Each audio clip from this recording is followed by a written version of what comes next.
Doctor Avinash गोंजले sir यांना मी विनंती करतो की त्यांनी समारोपपर भाषण आणि अध्यक्षीय भाषण देण्यासाठी कृपया येथे व्यवस्थित उपस्थित राहावे.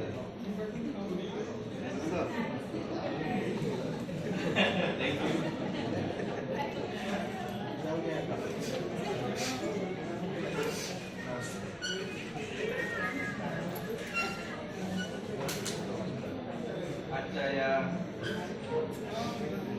सत्राचे मुख्य वक्ते आदरणीय डॉक्टर प्रमोद मुंगडे सर, अगदी थोड्या मला माहिती आहे की आपण 9:30 वाजता बसून इथे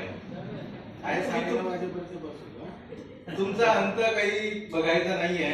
अगदी थोडक्या ह्याच्यात हा जे आपलं कालपासून सुरू आहे त्याचा समारोप करणं गरजेचं आहे. तर मी मुनघाटे सरांची दिलगिरी व्यक्त करतो आणि मी सरांना हेही सांगू शकतो की मी सगळ्यांना पत्र पाठवल्यानंतर मी कुणालाच कॉन्टॅक्ट नाही केला, कारण की आमचं एक मेजर रिसर्च प्रोजेक्ट चालू आहे आणि तो एनी हाऊ आम्हाला सबमिट करणं आवश्यक आहे, नाहीतर पुढच्या वर्षाचं आम्हाला प्रोजेक्ट घेता येणार नाही असं आमचं चित्र आहे. तर आम्हाला पुढच्या वर्षाचं पुन्हा रिसर्च प्रोजेक्ट घ्यायचा आहे. त्याच्यामुळे आम्ही सगळे, मी आणि सावरकर मॅडम, आम्ही त्या कामात गुंतलेलो होतो.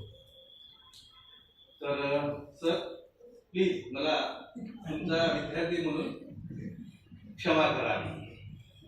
सरांना जो विषय दिला मला तेच वाटत होतं की या विषयावर कोण बोलेल, आणि सरांनी त्या विषयाला अतिशय सुंदर न्याय दिला. आज ती गरज आहे. त्यामुळे सरांचं अभिनंदन करायला पाहिजे टाळ्याच्या ह्याच्यात, कारण की ते स्पष्ट होतं. आता राहिला प्रश्न कालपासून आजपर्यंत. आज मी एक धावता आढावा घेतो. मी काही संत वाङ्मयाचा अभ्यासक नाही आणि मी मराठीचाही भाषेचा अभ्यासक नाही. मी वृक्ष अशा इतिहास विषयाचा एक साधारण विद्यार्थी आहे. आणि कालपासनं धोंडगे सरांपासनं जो सत्र सुरू झालं, तर आता मुनघाटे सरांपर्यंतचं जे आपण ऐकलं त्या सगळ्या माझी ब्रेन स्टॉर्मिंग झाली आणि नवीन नवीन नवीन नवीन विचार, नवीन नवीन कल्पना ज्या मनामध्ये माझ्या दबलेल्या होत्या त्याला एवढे शहारे आणि हे फुटले की माझं खरंच खऱ्या अर्थानं माझं प्रबोधन झालं. आज 21व्या शतकामध्ये आपण हा विषय घेत आहोत की त्या काळात संतांनी कोणतं काम केलं आणि ते आपल्यासाठी महत्वाचं आहे, ते म्हणजे जाती निर्मूलनाचं. म्हणून जाती निर्मूलन आणि संत हे आपण विषय घेतला आजच्या 21व्या शतकामध्ये. याची प्रासंगिकता आहे. आज माध्यमं बदललेली आहे. आज आपण एका क्षणामध्ये जगाच्या कुठल्याही टोकावर संपर्क साधू शकतो. एवढी प्रभावी माध्यमं आज काय झालेली आहेत, वाढलेली आहेत. आणि या प्रभावी माध्यमं वाढत असताना मानवाचा सर्वांगीण विकास व्हायला हवा होता, हे अपेक्षित आहे आपल्याला. पण आजची जी आपल्याला म्हणजे डॉक्टर बाबासाहेब आंबेडकर म्हणजे आज खऱ्या अर्थानं डावी चळवळ आणि उजवी चळवळ या दोन्ही चळवळीचा विचार झालेला आहे. प्लीज थोडस माझ्याकडे लक्ष द्या. तुमच्यासाठी दोघांसाठी महत्वाचं आहे,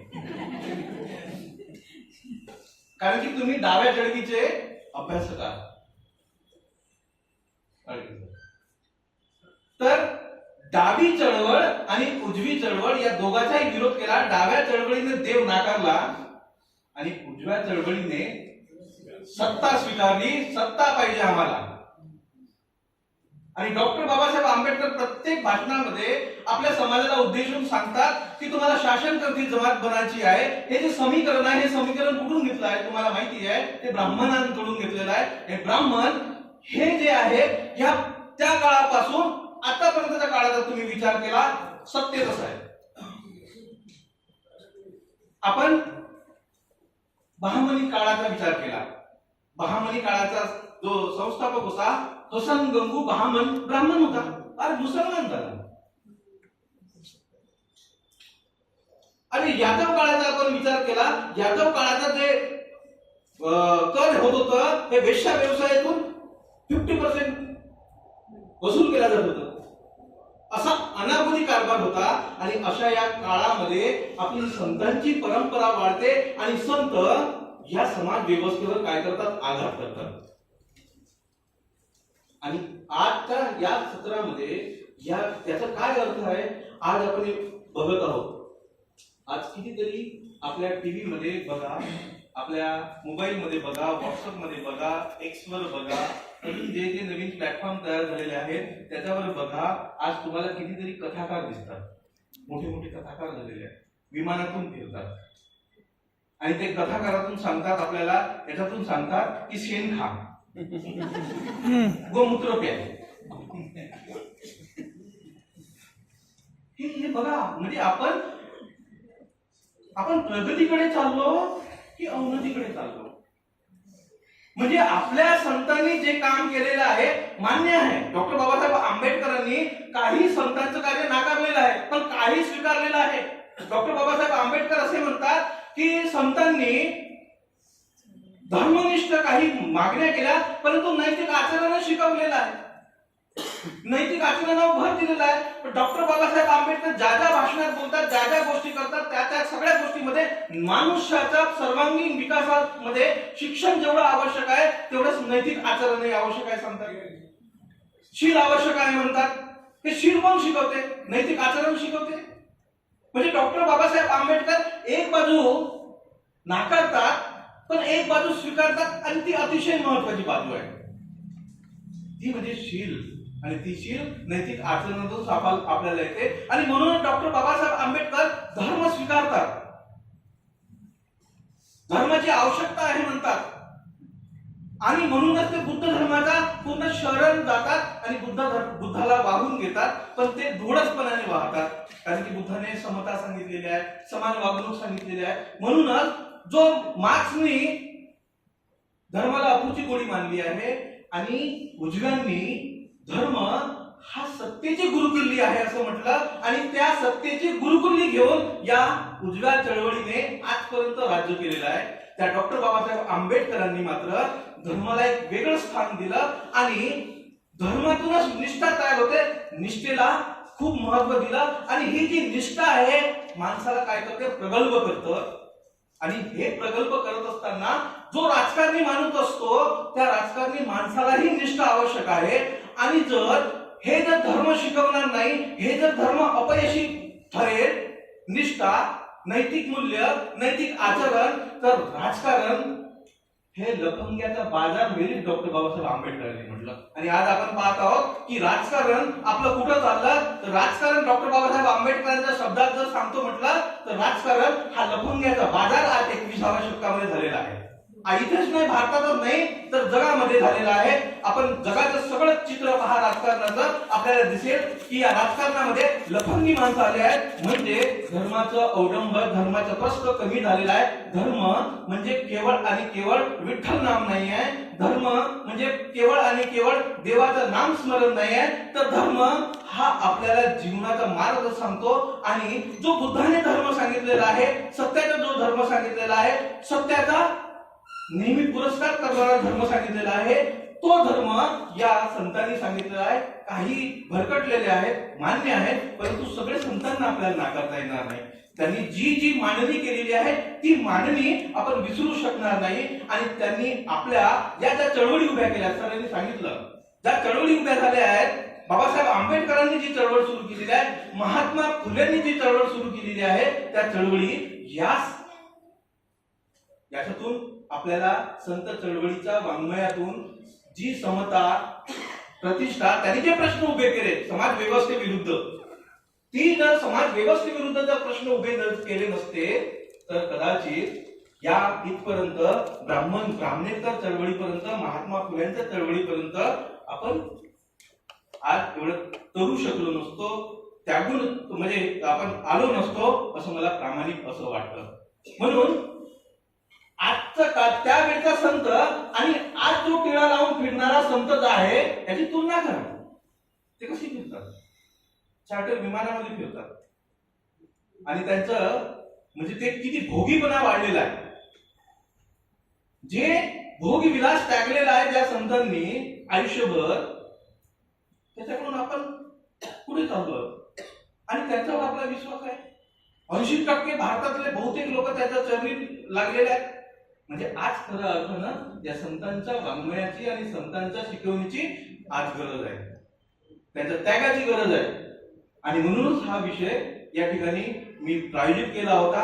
आणि म्हणूनच आज जी डॉक्टर बाबासाहेब आंबेडकरांनी कास्ट इन इंडिया, मी कालही बोललो, त्या दिवशी बोललो, मी आज पुन्हा बोलतो, एक दोन शब्द बोलून थांबतो की डॉक्टर बाबासाहेब आंबेडकरांनी जातीची मीमांसा करत असताना मानसशास्त्रीय दृष्टिकोनातून आपल्या त्या याच्यामध्ये मांडणी केलेली आहे. आज जातीची आपण उकलत करत असताना जातीचं स्वरूप बदललेलं आहे, अस्पृश्यता गेलेली आहे. सरांनी चांगलं वर्णन केलेलं आहे समरसतेचं, आहे की नाही? तर मला काय म्हणायचं आहे की मानसिक दृष्ट्या आज जाती व्यवस्था अजूनही जिवंत आहे. आपल्याला अशी ट्रीटमेंट भेटतं. मी या जातीचा आहे, आमच्या आडनावाच असे आहेत की त्यावरून आम्ही आमची जात स्पष्टच आहे. आणि त्यामुळे मी तर खरा बळी आहे. मी जेव्हापासून अध्यासनामध्ये आलेलो आहोत, मला माहिती आहे मला काय काय कोणत्या कोणत्या गोष्टीतून मला जावं लागत आहे. का? त्याची मानसिकता तशी आहे. आणि प्रत्येक सत्तेला वाटते की हा काय असायला पाहिजे, दबला असला पाहिजे, त्याला कुचलला असला पाहिजे. मनुस्मृतीचा उल्लेख झाला आहे, बऱ्याच गोष्टीचा उल्लेख झाला. तुम्ही पहा मनुस्मृती, डॉक्टर बाबासाहेब आंबेडकर काय म्हणतात, 10 वेळा सांगतात की मनुस्मृती धार्मिक आणि सामाजिकच नाही. मनुस्मृतीचा खरा जर अर्थ जर कुठला असेल तर तो आर्थिकही आहे आणि राजकीय आहे. हे दोन पैलू आपल्यासमोर नष्टच केला जातात, सांगतच नाही. पण खऱ्या अर्थानं मनुस्मृतीचा आज जे काही दडलेलं आहे ते म्हणजे आर्थिक पैलू. सगळ्या जातींचे व्यवसाय सांगितलेले आहेत, सगळ्या जातींचे. पहा, वाचा मनुस्मृती, प्रत्येकाचे व्यवसाय सांगितलेले आहेत. तुम्ही वाचा, तुमचे राजकीय अधिकार, तुमचे कोणते कोणते पॉवर्स आहेत ते सांगितलेले आहेत.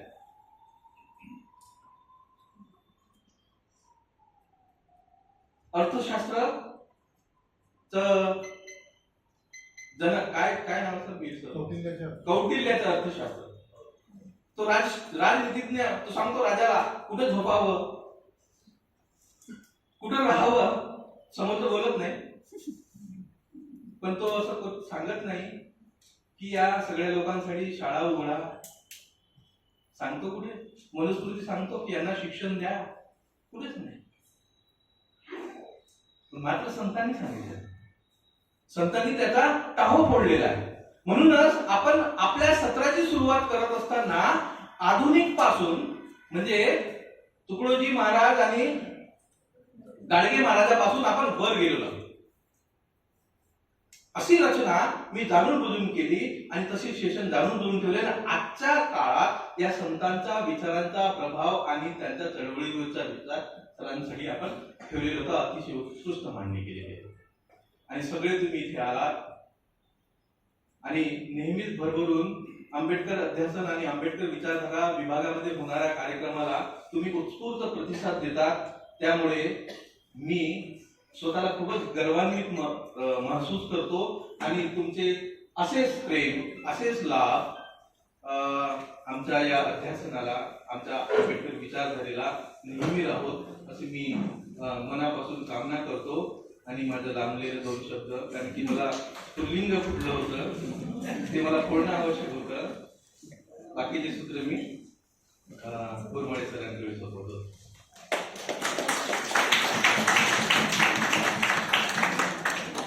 खूप खूप धन्यवाद सर. एका चांगल्या उत्कृष्ट अशा कार्यक्रमाचं आयोजन आपण केलं, त्याबद्दल आपले खूप खूप अभिनंदन. आणि पुढील कार्यक्रमाच्या समारोपापूर्वी आपण प्रदर्शनाकरिता माननीय अनिल मेश्राम सरांना इथे मी आमंत्रित करतो.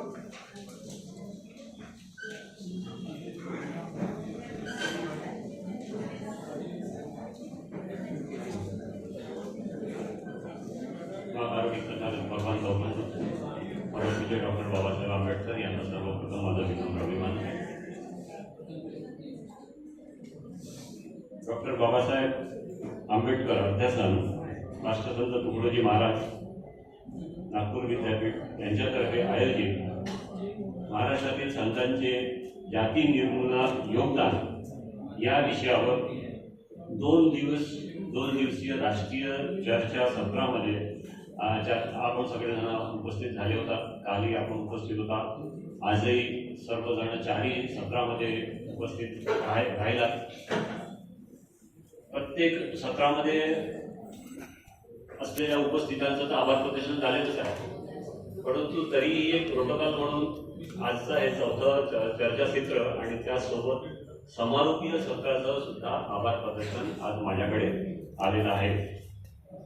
आणि ह्या 4थ्या सत्रामध्ये उपस्थित असलेले आपले डॉक्टर प्रमोद मुनघाटे सर यांनी जे मार्गदर्शन आपल्याला केलेलं आहे त्यांचं मी मनापासून आभार मानतो. खूप सुंदर असं त्यांनी वक्तव्य केलं आपल्याला की एकेकाळामध्ये ज्या समाजाला धर्म हा संचालित करत होता त्याच भारतीय समाजाला आज राजकारण संचालित करत आहे. समरसतेवर फार सुंदर त्यांनी आपलं विवेचन दिलेलं आहे. प्रत्येक गोष्ट त्यांनी उलगडून छोट्या शब्दामध्ये पण एकदम व्यवस्थितपणे सांगितलेलं. संतांच्या चळवळीच्या बद्दल त्याबद्दल जे सरांनी सांगितलं, आपले कोण तिसरे जे हे आहेत त्यांनी सुद्धा इतकं सुंदर सांगितलं. डॉक्टर भगवान फाळके सर की त्यांनी सांगितलं की शिवाजी महाराजांची जी क्रांती झाली, राज्यक्रांती, ही क्रांती सुद्धा संतांच्या चळवळीच्या नंतरच आली. त्यामुळे ते सुद्धा त्याच्यावरून आपल्याला लक्षात येते की संतांची जी चळवळ आहे ही किती महत्वाची चळवळ आहे. त्यामुळे त्यांचे सुद्धा आभार मानतो. प्रत्येक चर्चासत्रामध्ये जे आपल्याला वक्ते लाभले त्या सर्वांचं मी आता नाव घेत नाही कारण तुम्ही लोक थकलेले आहेत. चेहरे तुमचे मला लक्षात येऊन जावे त्यामुळे मी सगळ्या वक्त्यांचे आभार व्यक्त करतो. आणि त्यांनी अत्यंत मौलिक आणि महत्त्वपूर्ण विवेचन त्यांनी आपल्याला केलेलं आहे. खूप सुंदरचं मार्गदर्शन केलेलं आहे. त्यामुळे मनापासून त्यांचा आभार मानणं हे गरजेचं आहे. आणि त्याबद्दल त्याचसोबत विद्यापीठाच्या वतीने डॉक्टर बाबासाहेब आंबेडकर अध्यासन केंद्राच्या वतीने जे आपले माननीय कुलगुरू आहेत डॉक्टर मनाली क्षीरसागर, ज्या काही कारणामुळे काल उपस्थित राहू शकल्या नाहीत, परंतु त्यांनी आपल्या ह्या कार्यक्रमाला पूर्णपणे पाठिंबा दर्शविला होता. प्रोत्साहन देत असतात, प्रत्येक कार्यक्रमामध्ये त्या मार्गदर्शन करीत असतात. त्यामुळे त्यांचे सुद्धा आभार व्यक्त करणे हे अगत्याचे आहे. त्यामुळे त्यांचे सुद्धा मी आभार मानतो. या कार्यक्रमाच्या 4थ्या सत्राच्या अध्यक्षस्थानी आपले जे आहेत विभाग प्रमुख डॉक्टर अविनाश फुलझेले सर यांनी 4थ्या सत्राचं तर अध्यक्षपद भूषवलं, त्याचसोबत समारोप सत्राचं सुद्धा त्यांनी विवेचन केलेलं आहे. त्यामुळे त्यांचं सुद्धा आभार. आणि जे मान्यवर ह्या कार्यक्रमासाठी उपस्थित झालेले आहेत त्या सर्वांचे आभार. त्याचसोबत आपल्या विद्यापीठातील आणि आपल्या विभागातील जे प्राध्यापक वृंद आहेत, विभाग प्रमुख आहेत, जे उपस्थित झाले आहेत त्यांचे आभार आहे. ह्या कार्यक्रमामध्ये प्राध्यापक, नॉन टीचिंग स्टाफ हे सर्व त्यांनी हिरिरीने भाग घेतला, योग्य प्रकारे आपल्याला सहकार्य केलं. त्यामुळे त्यांचे सुद्धा सगळ्यांचे आभार. आणि सर्व सरतेशेवटी जे सर्व विद्यार्थी आहेत फर्स्ट इयरचे आणि सेकंड इयरचे की ते जर उपस्थित नसले तर कार्यक्रमच सक्सेस झाला नसतो. तर त्यामुळे ते सुद्धा इथे पूर्णपणे सगळे उत्साहाने शेवटपर्यंत राहिले. त्यामुळे त्या सर्वांचे आभार मानतो. आणि त्यानंतर राष्ट्रगीतेचा कार्यक्रम आपला कार्यक्रम